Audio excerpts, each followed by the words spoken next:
हिमाचल प्रदेश का बजट सत्र चल रहा है। हिमाचल बजट सत्र की कार्यवाही लगातार जारी है। सदन में बजट सत्र को लेकर चर्चा हो रही है। 7:30 बजे तक के लिए बढ़ाई गई थी सदन की कार्यवाही और अभी कुछ देर और हिमाचल प्रदेश के बजट सत्र को लेकर विधानसभा में कार्यवाही चलती रहेगी। तो हिमाचल के बजट को लेकर लगातार बार पलटवार का दौर भी सामने देखा जा रहा है। हिमाचल के नेता प्रतिपक्ष जयराम ठाकुर ने एक बार फिर से सरकार पर निशाना साधा। बजट को लेकर कई सवाल उठाए। खबरें अभी तक से एक्सक्लूसिव बातचीत में जयराम ठाकुर ने कहा कि कांग्रेस सरकार की गारंटी ही खत्म हो रही है। सरकार ने ओपीएस भी सही तरीके से लागू नहीं किया। दूध 100 रुपए लीटर खरीदने की बात की थी, लेकिन अब 45 रुपए खरीदने की घोषणा की है। बजट भाषण पर सामान्य चर्चा से शुरू हो गई है और नेता प्रतिपक्ष जयराम ठाकुर ने इसकी शुरुआत की और कई मुद्दों को लेकर सरकार को भी घेरा और जो बजट में कमियां रही है उनको उजागर भी किया है और दिशाहीन इस बजट को करार दिया है। पूरी बातचीत के लिए खबरें अभी तक के साथ मौजूद हैं पूर्व मुख्यमंत्री और नेता प्रतिपक्ष। सर, आपने जिस तरह से आज शुरुआत की, आपने अपने भाषण में भी कहा कि दिशाहीन ये बजट है, इसमें विजन नहीं है। किस तरह से आपको लगता है कि ये दिशाहीन है? क्या कमियां हैं इसमें? हालांकि मुख्यमंत्री कह रहे हैं कि आत्मनिर्भर हिमाचल का ये विजन है, आत्मनिर्भर हिमाचल की हमने एक परिकल्पना इस बजट के जरिए की है। देखिए, आत्मनिर्भर हिमाचल ये बोलने से नहीं होगा, कुछ कदम उठाने पड़ेंगे तब जाकर के संभव हो पाएगा।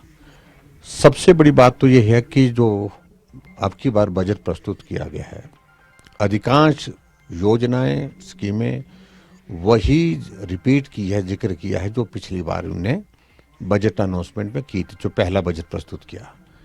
और उसमें इसका मतलब है कि वो उसलिए करनी पड़ी क्योंकि वो योजनाएं जो पिछली बजट में डाली थी वो शुरू ही नहीं हो पाई।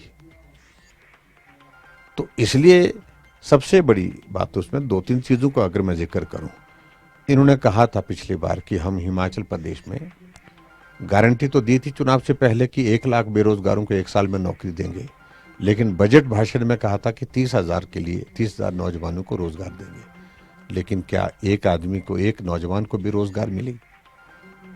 कहा था हिमाचल प्रदेश में हम ग्रीन हिमाचल बनाएंगे, ग्रीन कॉरिडोर बनाएंगे। क्या कॉरिडोर बन गए? क्या कहीं शुरुआत भी हुई? क्या कहा था कि हिमाचल प्रदेश में जो है वो इलेक्ट्रिक बसेस आएंगे, इलेक्ट्रिक ट्रक लाएंगे, ई बसेस, ई ट्रक जो है लाएंगे, 50% सब्सिडी देंगे।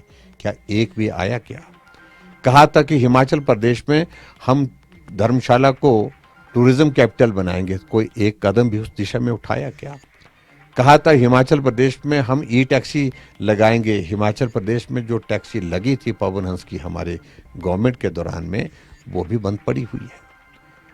इसलिए हर क्षेत्र में बेरोजगार सड़कों पर, नौकरी करने वाले सड़कों पर, जो करुणामूलक वो सड़कों पर, सब के सब सड़कों पर ऐसी परिस्थिति 1 साल के कार्यकाल में आ गई तो सहज रूप से स्वीकार किया जा सकता है कि पिछले बजट में जो घोषणा की थी उनमें से कुछ भी नहीं हुआ।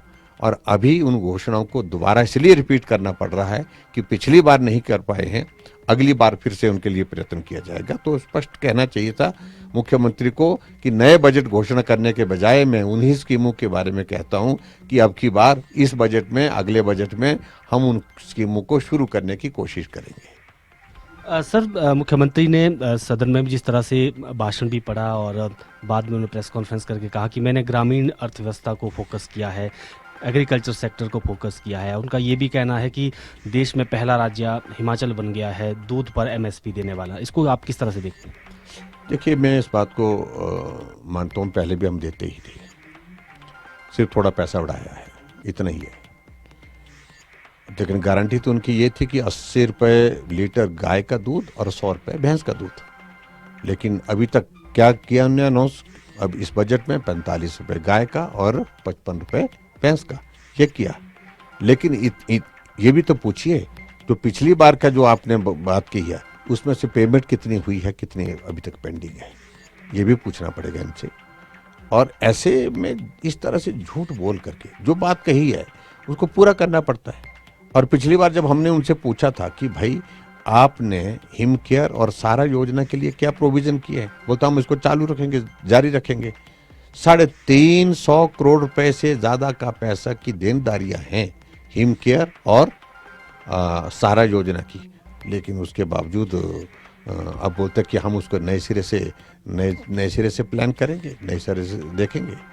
तो इसलिए जो चीजें उनने कही थी वो की नहीं है उनने पिछले बजट में, और अब के इस बजट में जो चीजें कहने की कोशिश की हैं उस पर भी कुछ होगा इसका भरोसा किसी को नहीं है। उनकी ही पार्टी को नहीं है, उनके ही मंत्री ने प्रश्न खड़ा किया है कि जो बजट में हमने जो कहा था कि मेरे विभाग से संबंधित जो चीजें शामिल करने की थी वो चीजें शामिल की ही नहीं उसमें।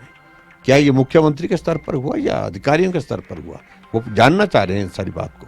तो इसलिए बहुत प्रश्न खड़े हुए हैं। सुख की सरकार में कोई सुखी नहीं, न मंत्री सुखी, न विधायक सुखी, न जनता सुखी, न मुझे लगता है कि सुखी होंगे तो कुछ लोग ही होंगे, वो लोग जो है जो मित्र हैं। बिल्कुल, नेता प्रतिपक्ष जयराम ठाकुर थे और इन्होंने कहा कि जो केंद्र से सवाल पूछा जा रहा है 22,000 करोड़ को लेकर, उसमें साफ है कि केंद्र ने पूरी मदद हिमाचल प्रदेश की है और ये सवाल नहीं बनता है। लेकिन इसके साथ साथ जो बजट की अगर बात करें तो इस बजट में नया कुछ भी नहीं है और जो गारंटियां हैं उनका भी इसमें जिक्र नहीं हुआ है। वीडियो जर्नलिस्ट अंकुर के साथ प्रदीप ठाकुर, शिमला।